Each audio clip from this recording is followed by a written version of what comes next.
Sheesh! Looky what we have here. Hey guys, Sean over at Nichols Marine in Norman. I have a pre-owned Caymas CX 21 Pro. This boat only has 20 original hours on the motor, 250 Pro XS. This boat also has two 8-foot power pole blades. Very slick, very clean boat.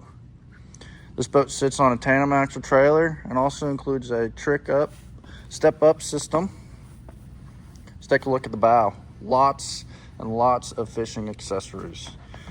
Here at the bow, we have a 12-inch Garmin GPS chart plotter. We have a Lowrance HDS 12.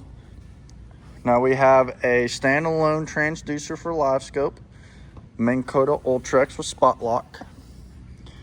Ton of front deck space for fishing. Lots of room for storage and tackle. Dual console, removable. Here at the console, we have two 12-inch Lowrance HDS lives. We have a sea deck flooring in the cockpit. Very clean boat. This boat is only $54,999 here at Nichols Marine in Norman. Come check it out at 1700 Am Brandon Boulevard, or please visit nicholsmarine.com.